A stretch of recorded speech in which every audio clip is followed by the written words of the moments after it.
If you've just joined us, our guest on this episode of Question Time is the Minister of the Niger-Delta region, Usani Uguru.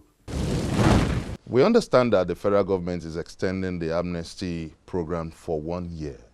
Could you tell us the reason for this? Well, every policy has a background and has a purpose. And if it's intended to be extended for 1 more year,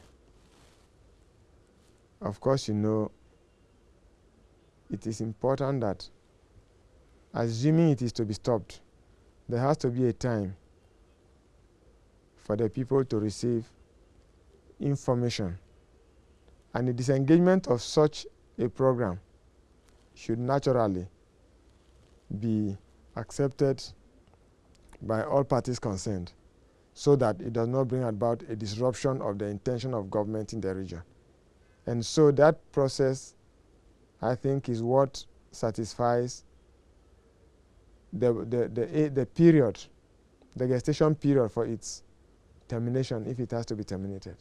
Would you say the amnesty program has fulfilled its purpose? When it was set up, probably it fulfilled that purpose. And that has a tangent with the immediate past question you threw up, which is probably that satisfaction of that purpose is diminishing in utility. And this is the reason it may be winding up to take another phase, still to address the perennial problems of the same community. Do you have a mass literacy program for the people of the Niger Delta? Yes, we are quite concerned about this aspect of our mandate, whose consequences, if successful, will transcend not just the educational sector, but virtually every other sector of the economy of the region and the mandate of the ministry. We are quite interested in expanding the scope of mass literacy in the region. I know there are very many literacy programs, but we are sifting out some of them that we can start with in this year, and then run some pilots and expand on them later, because we are redesigning the mandate and vision of the ministry.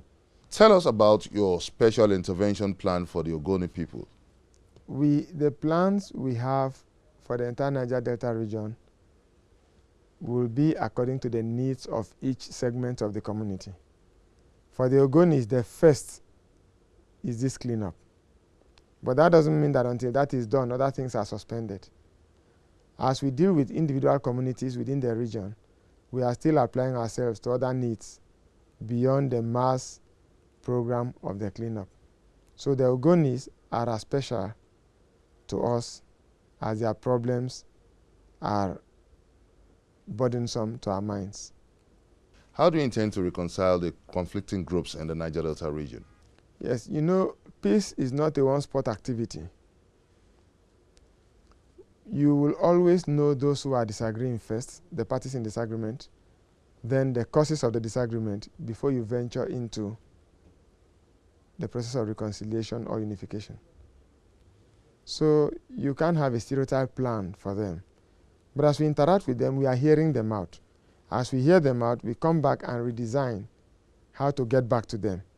But so far, we are receiving progressive cooperation, even from people that we don't expect to receive from. They are reaching us, and we are reaching meaningful agreements, and we are feeding other segments of the government segments with the right information for them to function. You can also join us in this conversation by sending us your comment on our various social media platforms showing on your screen. Coming up on Question Time, what strategy would the federal government be coming up with to check incessant pipeline attacks in the Niger Delta? The Minister of Niger Delta comments when we return.